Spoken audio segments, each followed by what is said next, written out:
Innal hamdalillah nahmaduhu wa nasta'inuhu wa nastaghfiruh wa na'udzu billahi min shururi anfusina wa min sayyiati a'malina may yahdihillahu fala mudilla lahu wa may yudlil fala hadiya lahu.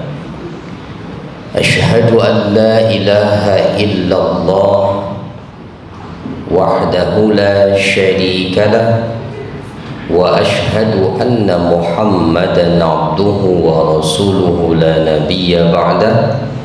Allahumma salli ala Muhammad wa ala ali Muhammad kama sallaita ala Ibrahim wa ala ali Ibrahim wa barik ala Muhammad wa ala ali Muhammad kama barakta ala Ibrahim wa ala ali Ibrahim fil alamin innaka Hamidum Majid.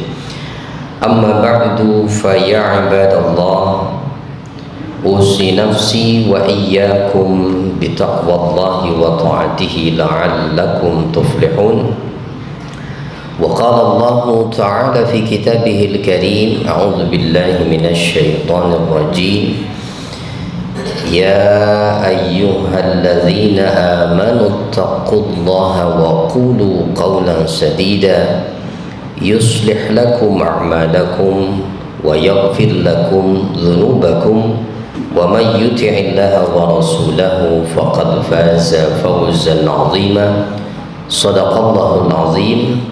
Ma'asyiral muslimin, sidang Jumat yang dirahmati Allah, puji syukur kita panjatkan kehadirat Allah Subhanahu wa taala semata-mata karena nikmat dari Allah kita bisa hadir di tempat ini.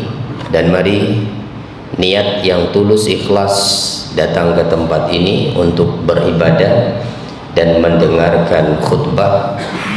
Manfaatkan sebaik mungkin waktu yang singkat ini untuk memperbaharui iman kita. Kita duduk di sini bukan untuk istirahat siang hari, tapi kita duduk untuk beribadah, mendengarkan khutbah. Setidaknya bagi mereka yang tidak sempat waktu untuk menambah pengetahuan agama di majelis-majelis ilmu, maka di Jumat inilah kesempatan yang tepat untuk kita memperbaharui iman. Semoga pulang dari tempat ini iman kita bertambah. Hadirin ma'asyiral muslimin, sidang Jumat yang dirahmati Allah, setiap khatib menyampaikan khutbah selalu diawali sebagai bagian dari rukun khutbahnya adalah berpesan untuk menjaga ketakwaan. Karena takwa inilah modal utama yang akan membawa kita ke surga. Surga Allah ciptakan dan Allah sediakan lil muttaqin, bagi orang yang bertakwa, bukan lil muslimin dan lil mu'minin. Bukan bagi mereka yang beragama Islam, dan bukan pula Allah nyatakan bagi mereka yang beriman, tapi surga diperuntukkan untuk orang-orang yang bertakwa, yang artinya bukan semata-mata dia muslim dan mukmin, tetapi memiliki sifat-sifat ketakwaan dalam dirinya. Nah, apa sifat takwa yang paling utama? Sifat takwa yang paling utama adalah yang Allah ajarkan kita melalui puasa di Ramadan yang lalu, yaitu muraqabah. Merasa diawasi oleh Allah. Bukankah selama Ramadan, di bulan puasa kemarin, yang puasanya karena iman, ada orang, tidak ada orang, ada yang melihat ataupun tidak ada yang melihatnya. Seorang mukmin yang berpuasa karena imannya, ia tidak akan berani memasukkan apapun ke dalam mulutnya dan menelannya, walaupun hanya setetes air, karena dia yakin Allah melihat itu. Itulah hakikat dari ketakwaan itu, merasa diawasi oleh Allah Subhanahu wa ta'ala. Maka siapa mereka yang lulus dan gagal dalam latihan Ramadan yang lalu, cirinya adalah berarti siapa yang masih berani berbuat maksiat dan tidak, yang masih merasa aman berbuat maksiat hanya karena tidak ada yang melihat, berarti nilai ketakwaan itu belum tertanam dalam jiwanya. Laqad asayna Allah ta'ala wa huwa yarana. Mari kita sadarkan diri kita bahwa siapapun kita masih belum bersih dari maksiat dan dosa. Sungguh kita durhaka dan maksiat kepada Allah, padahal Dia melihat kita. Fa kaifa nalqahu wa qad nahana. Maka bagaimana kiranya kelak saat kita berjumpa dengannya, padahal Allah sungguh telah melarang kita berbuat maksiat itu. Laqad zahabat lazzatul ma'asi wa baqiyat mararatuha. Kelezatan maksiat itu sungguh telah lenyap. Berapa lama kenikmatan maksiat itu kita rasakan? Hanya sekejap saja. Bertahan berapa lama dalam ingatan kita kenikmatan berbuat maksiat itu? Tidak bertahan lama, hilanglah sudah lezatnya kemaksiatan itu, dan yang masih tetap adalah mararatuha, pahitnya akibat kemaksiatan itu yang tetap tercatat di sisi Allah jika pelakunya tidak bertobat dan akan merasakan akibatnya di akhirat kelak. Fama nahnu qailuna lillahi azza wa jalla. Lalu apa yang bisa kita katakan di hadapan Allah azza wa jalla? Alasan apa jika Allah bertanya kenapa berbuat maksiat? Laqad waqa'na fil ma'asi bisababi ghaflatina 'anillah. Hakikatnya sungguh kita berbuat maksiat penyebabnya adalah karena kelalaian kita kepada Allah serta minimnya muraqabah kita, merasa diawasi oleh Allah Subhanahu wa ta'ala. Kita masih sering terjebak oleh hawa nafsu dan setan yang membisikkan bahwa apa yang kita lakukan itu bukanlah maksiat, atau yang selalu membisikkan agar menunda-nunda pertobatan hanya karena merasa masih muda. Puaskan saja dulu, nanti kalau sudah tua baru tobat. Itulah bisikan setan. Masyarul muslimin sidang Jum'ah yang dirahmati Allah, satu riwayat mudah-mudahan menjadi bahan renungan untuk kita semuanya. Diriwayatkan ada seorang laki-laki yang telah melampaui batas dalam berbuat maksiat, dan ia pun menemui Al-Imam Az-Zahid Ibrahim bin Adham, menemui seorang imam zuhud bernama Ibrahim bin Adham. Lalu laki-laki itu pun berkata, uridu an atuba fama asna. Wahai imam, saya ini ingin sekali bertobat. Dia sudah merasa jenuh dengan maksiat, sudah melampaui batas dalam kemaksiatan. Saya ingin tobat wahai imam, apa yang bisa saya lakukan? Sulit sekali rasanya, saya ini mau berhenti dari berbuat maksiat. Maka Ibrahim bin Adham menyampaikan pesan kepada laki-laki itu, ya hada alaika bi khamsi khisalin litakuna min ahli taubati wa litatrukan ma'asi. Jika engkau betul ingin tobat, maka kamu harus bisa melakukan 5 perkara ini agar engkau betul-betul bisa tobat dan meninggalkan maksiat. Lalu Ibrahim bin Adham pun mulai merinci satu persatu apa 5 hal yang dimaksud. Yang pertama, kata beliau, idza aradta an ta'siyallaha fala ta'kul min rizqillah. Pertama, kalau engkau ingin berbuat maksiat, silahkan, tidak apa-apa. Kalau kamu mau berbuat maksiat, silahkan, tapi syaratnya jangan engkau makan rizki dari Allah. Maka si laki-laki itu pun mengatakan, subhanallah, kaifa dzalik? Bagaimana itu bisa kulakukan? Bukankah semua makhluk itu Allah yang mengatur rizkinya?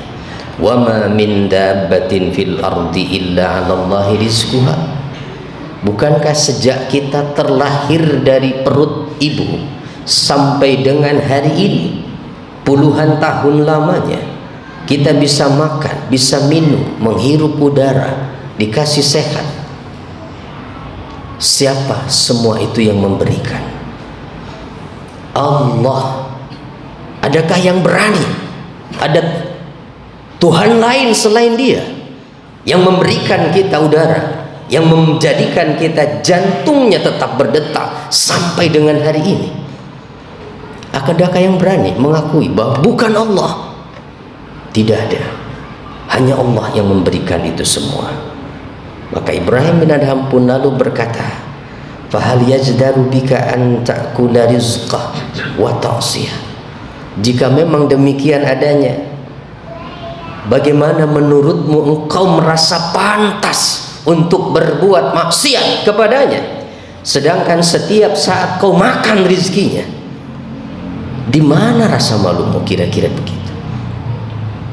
Kok nggak ada malunya? Makan rizki dari Allah tiap saat, tiap hari, masih berani berbuat maksiat kepadanya. Allah memang tidak pernah menghukum dalam sekejap orang yang berbuat maksiat. Bahkan kita tidak sholat sekalipun, jantung kita tetap dibiarkan berdetak. Allah masih tetap biarkan kita menghirup udara ini dengan gratis. Jika Allah mau, Allah cabut saja nyawanya sesaat, tidak bisa apa-apa kita. Ini yang pertama. Lalu yang kedua, kata Ibrahim bin Adham, iza aradta an ta'siyallaha fabhas an ardin laysat lillah faqsihi hunaka. Kedua, kalau kamu mau berbuat maksiat kepada Allah yang kau masih makan rizkinya, tidak apa-apa, silahkan. Tapi cari bumi yang bukan milik Allah. Silahkan kau maksiat di situ. Cari bumi atau mungkin planet lain yang bukan milik Allah. Silahkan kau maksiat di situ. Laki-laki itu pun berkata, ya Ibrahim, al-ardu kulluha lillah. Wahai Ibrahim, Tuhan Ibrahim, bumi itu semuanya milik Allah. Bukankah Allah sendiri yang menyatakan innal arda lillahi yurisuha man yasha? Bahkan bukan hanya bumi, lillahi ma fis samawati wa ma fil ard. Semua yang di langit dan di bumi adalah milik Allah. Mau mencari kemana selain planet bumi ini? Tidak ada, semuanya milik Allah. Maka laki-laki Ibrahim bin Adham pun lalu mengatakan, fahal yajdaru bika an ta'siya fi mulkillah. Kalau demikian adanya engkau berpikir seperti itu, bagaimana engkau merasa pantas untuk berbuat maksiat kepada Allah sementara engkau tinggal di kekuasaan Allah, di kerajaan Allah, di bumi milik Allah? Tidak adakah rasa malumu kira-kira begitu? Sama saja seperti orang yang tinggal di rumah orang lain, di mana ia sering melakukan sesuatu yang tidak disukai pemilik rumah itu. Jika pemilik rumah itu menghendaki dan pastinya tidak akan suka, pasti akan mengusirnya. Bukankah itu yang Allah nyatakan dalam surah, dalam hadis qudsinya? Allah menyatakan, man lam yashkur ala na'mai walam yasbir ala balai falyakhruj min tahti samai wal yatlub rabban siwaya. Siapa yang tidak mau bersyukur terhadap nikmatku dengan cara taat, melaksanakan apa yang Allah perintahkan, dan tidak mau bersabar menghadapi ujianku, termasuk ujian itu adalah perintah dan larangan, tidak mau sabar dengan itu, falyakhruj min tahti samai, silahkan keluar dari kolong langitku, kata Allah. Cari Tuhan lain selain aku. Kalau nggak suka dengan perintah dan larangan Allah, tidak suka diperintah dan dilarang dengan Al-Quran, jangan merasa betah di kolong langit Allah ini, nggak ada malunya. Cari Tuhan lain selain Allah. Allah sendiri yang menyatakan itu. Tapi sampai hari ini kita nggak pernah lihat ada orang terpental dari bumi ini karena Allah murka padanya. Allah tetap saja memberikan nikmatnya walaupun ia bergelimang maksiat, karena Allah masih memberikan dia harapan. Siapa tahu sebelum matinya dia bertobat. Lalu yang ketiga, Ibrahim bin Adham pun lalu mengatakan, "Idza aradta an ta'si Allah fabhath an makanin aminin la yarakallahu fi." Jika engkau masih ingin berbuat maksiat, silahkan kau cari tempat yang Allah tidak melihatmu di tempat itu. Cari. Ya, laki-laki itu pun tidak bisa berpikir apa-apa. Baik fadzalik ya Ibrahim, wallahu yaqul ya'lamu kha'inatal a'yuni wa ma tukhfis sudur. Bagaimana saya bisa mencari tempat itu wahai Ibrahim? Bukankah Allah sendiri yang menyatakan dia mengetahui setiap mata yang berkhianat dan bahkan yang disembunyikan seseorang di dalam hatinya? Jangankan yang nampak, di tempat manapun, bisikan hati saja Allah tahu. Maka Ibrahim bin Adham mengatakan, fahal yajdaru bika an ta'siyallaha wa anta ala yaqinin anallaha yara. Lalu menurutmu dari mana kau merasa pantas berbuat maksiat kepada Allah padahal engkau sendiri yakin di hatimu kalau Allah itu melihatmu?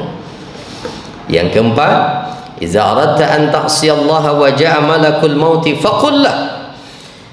Keempat, kata Ibrahim bin Adham, kalau mau juga engkau masih berbuat maksiat seumur hidupmu, silahkan, tidak apa-apa. Sepanjang kau hidup di bumi ini, nggak mau juga, nggak mempan juga dengan nasihat-nasihat yang tadi itu, silahkan seumur hidupmu kau maksiat kepada Allah. Tapi nanti jika malaikat maut datang mau mengambil nyawamu, katakan padanya, katakan pada dia, akhir qabda ruhi hatta tuba ilallah.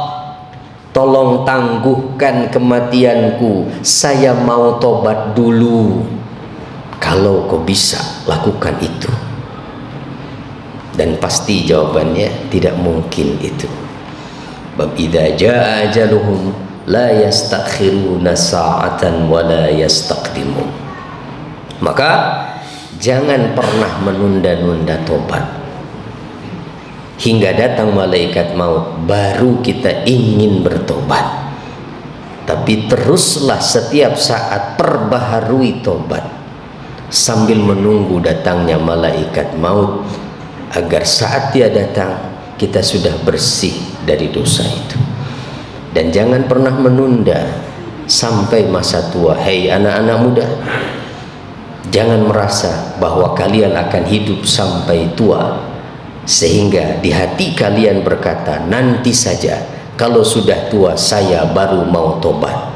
Lihat faktanya, lihat kenyataannya. Bukankah banyak kita melihat orang-orang yang sudah tua umurnya, sudah putih rambutnya, sudah keriput kulitnya, masih saja lalai di tempat-tempat maksiat, masih saja tidak ada keinginan untuk ibadah.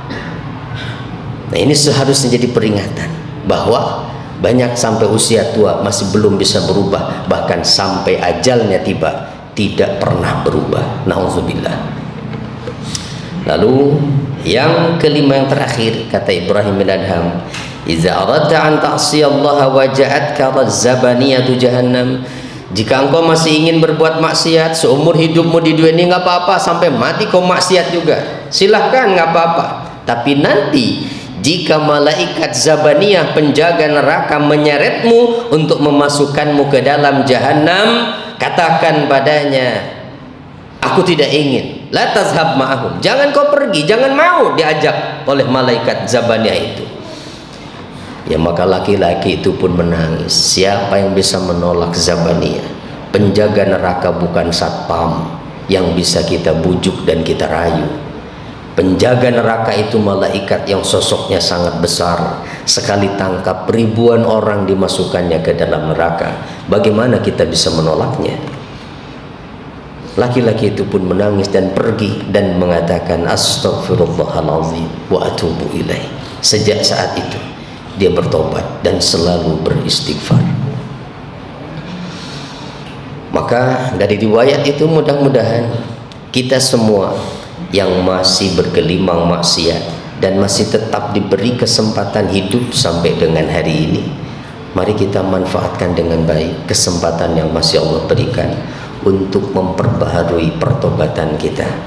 Semoga saat Allah menjemput kita dalam keadaan kita bersih dari dosa, sehingga kita semua meninggal dalam keadaan husnul khatimah. Amin ya Allah ya Rabbal Alamin. Barakallahu li wa lakum bil Qur'anil azim wa nafa'ani wa iyyakum bima fihi minal ayati wa dzikril hakim wa taqabbala minni wa minkum tilawatahu innahu huwas samiul alim. Allahumma salli wa sallim ala sayyidina Muhammad wa ala ali sayyidina Muhammad. Alhamdulillahi Rabbil Alamin alladhi iyyahu na'budu wa iyyahu nasta'in.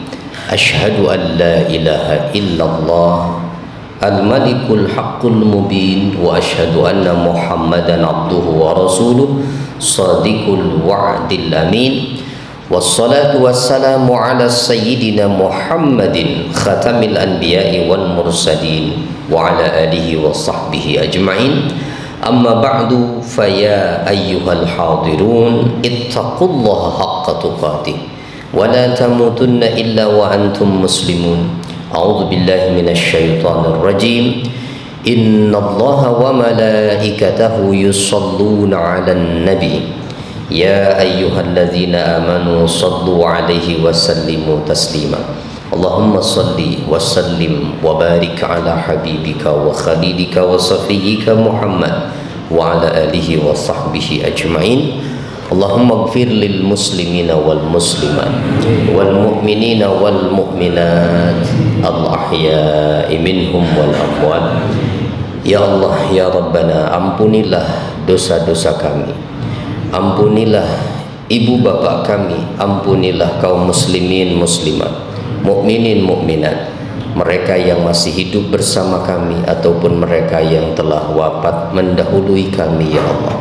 Allahumma aslih lana dinana alladhi huwa ismatu amrina.